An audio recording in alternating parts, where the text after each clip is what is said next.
के लिए हम आए हैं। हमें जो प्रियाजू ने यहां बुलाया है वो द्वंद्व विमुक्ता पद में स्थित करने के लिए बुलाया है।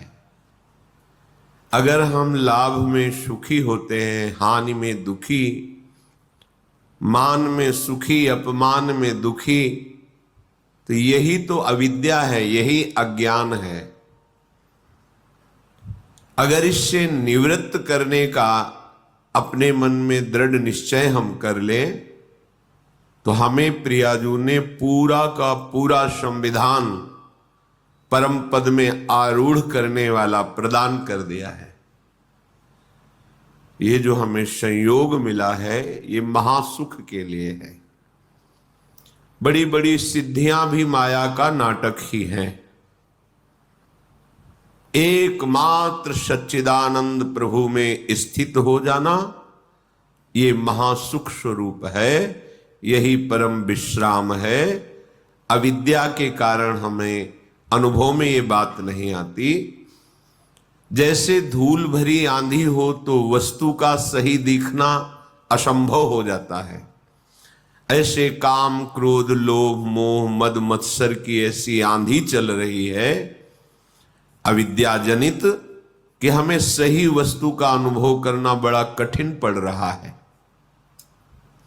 यदि हम किसी विशाल पर्वत का सहारा ले ले तो आंधी से बच सकते हैं। आंधी हमारा नाश नहीं कर पाएगी।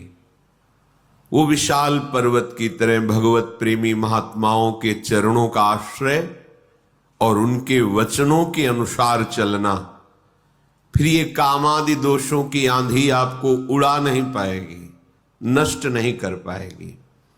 श्रीपाद प्रबोधानंद जी महाराज कह रहे हैं कि यदि हमें वृंदावन आने को मिल गया,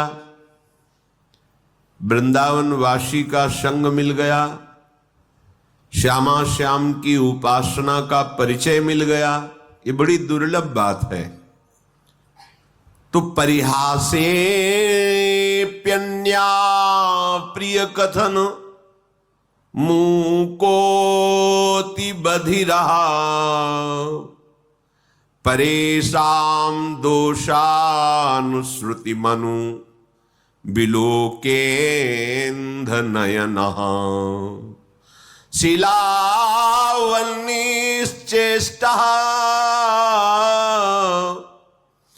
परवपुषि बाधा लव विधौ कदा वत्स्याम्यस्मिन् हरिदयित वृंदावन वने। यदि कृपा करके प्यारे जू ने मुझे वृंदावन बुला लिया, सत्संग सुनाया, सतमार्ग का परिचय मिला, अब हम अपने साथ धोखा नहीं करेंगे। कोई किसी के साथ धोखा नहीं करता। तुम समझते हो हमने दूसरे के साथ छल करके, कपट करके, चोरी करके, चतुराई से ऐसा कर लिया, दूसरे के साथ नहीं। वो अपने लिए तुम बीज बोए हो, तुम्ही को फसल काटनी पड़ेगी। बाद में तुम्हारे रोने चिल्लाने से कुछ नहीं होता, मिथ्या भगवान पर आरोप करने से कुछ नहीं होता। काल ही कर्म ही ईश्वर ही मिथ्या दोष लगाए।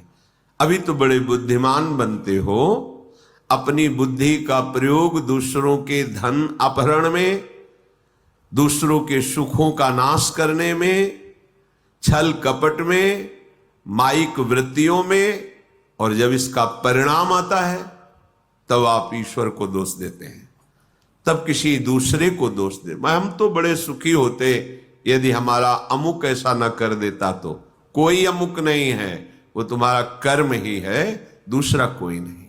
इसलिए यदि दैत प्यारे जू कृपा करके वृंदावन का एक बार भी दर्शन, सत्संग, प्रिया प्रीतम की रसमय उपासना का परिचय, तो अब अपने साथ धोखा मत करो।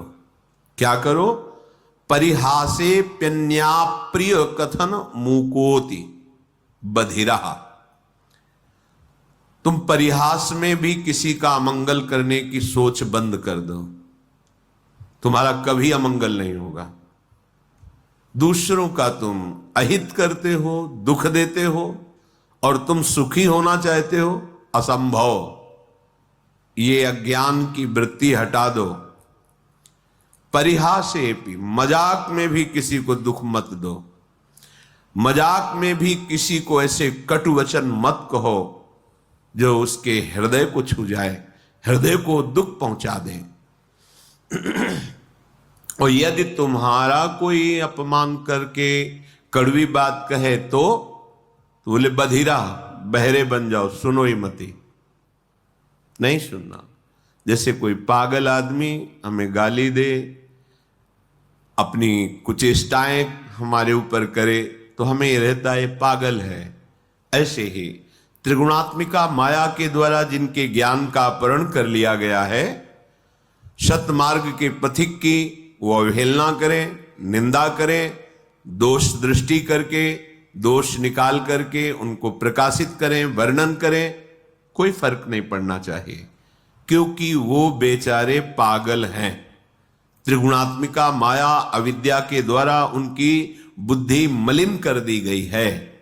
इसलिए भगवत मार्ग के उपासक को जब कोई निंदा करे, गाली दे, कटुवचन बोले, तो बधिरा, बहरे की तरह हो जाना चाहिए, हमें सुनाई ही नहीं दिया, ऐसी उपेक्षा कर देनी चाहिए। पर हमारे द्वारा परिहासेप्यन्या अप्रिय कथन, हंसी मजाक में भी किसी का अप्रिय वाणी से अपमान नहीं करना, किसी की चुगली नहीं करना, किसी की निंदा नहीं करना। हमारी कोई करे तो बहरा बन जाना, सुनना ही नहीं। पूज्यपाद शिवड़िया बाबा जी महाराज कहते हैं, जब तुम्हारी भाषा में तुम्हारे को कोई अपमानित करे, निंदा करे, तुम ऐसे सुन के निकल जाओ जैसे विदेशी भाषा में जिसका आपको ज्ञान न हो, और वो फिर आपको कटुवचन अपशब्द कहे, तो आप ऐसे सहज में निकल जाए, आपको पता नहीं क्या बोल रहा है। जब पता हो क्या बोल रहा है फिर भी हमारे अंदर कोई फर्क ना पड़े, तो समझो हम उपासक हैं अध्यात्म मार्ग के। परेशान दोषानुश्रुतिमनु विलोकेंध नयन। जब दूसरे के कोई ऐसे हमें दोष दिखाई देने लगे कि देखो ये तो वृंदावन में आके ऐसा कर रहा है, ये तो ऐसा कर रहा है, या कहीं भी, तो समझना चाहिए हमारे पतन का समय आ गया है। पहचान है ये। परदोष दर्शन, परदोष वर्णन, परदोष श्रवण, ये परमार्थ में पर्दा डाल देते हैं, पता ही नहीं चलेगा अध्यात्म किसे कहते हैं। ध्यान से सुन लीजिए, साधन चल रहा है पर ये असाधन होता है, इसीलिए भगवदानंद की अनुभूति नहीं होती। परदोष दर्शन, परदोष कथन, परदोष श्रवण, ये तुम्हारे परमार्थ का अपहरण कर लेंगे। इसलिए परेशान दोषानुश्रुतिमनु विलोकेंध नयनः, दूसरे के दोष ना तो आंखों से देखने हैं, ना श्रवणेंद्री से सुनने हैं, ना वाणी से कहने हैं। यदि ऐसा करोगे तो तुम्हारा भगवत मार्ग रुक जाएगा।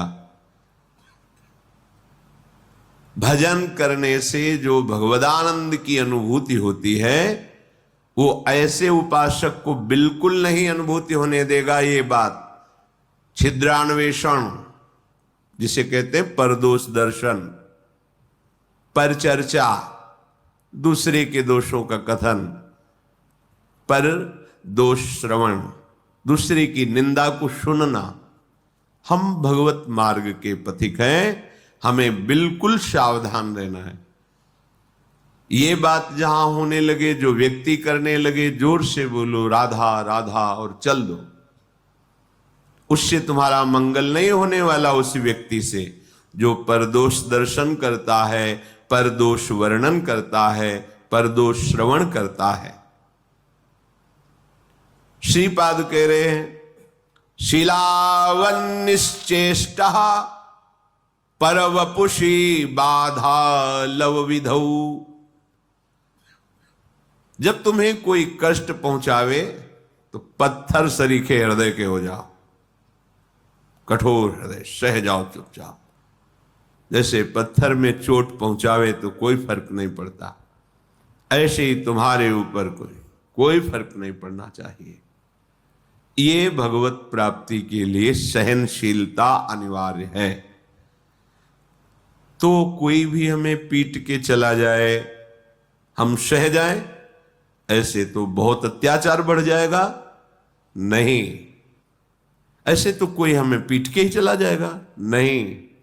तुम्हारे समीप भगवद आश्रित हो, भगवान का रक्षा कवच लगा हुआ है। करो सदा तिनके रखवारी, जिम बालक राखे महतारी। आपको पुष्ट करने के लिए, परमार्थ का सूरवीर योद्धा बनाने के लिए भगवान थोड़ी छूट दे दें, भले किसी को अपमानित करो इसे। देखो कैसा लगता है इसको। अपमानित किया, वो बहुत दुखी हुआ, रो दिया प्रभु से। फिर प्रभु किसी न किसी रूप में शास्त्र, संतजन, गुरुजनों से समझाएंगे ये तुम्हारी स्थिति ठीक नहीं है, सहना सीखो। जब ये द्वंद्वों को सह जाओगे तब महाप्रेम को सहने की सामर्थ्य आएगी। तुम द्वंद्वों में विचलित हो रहे हो, कोई अपमानित कर दिया, गाली दे दिया, तुम रो पड़े, फिर महाप्रेम को कैसे सहोगे?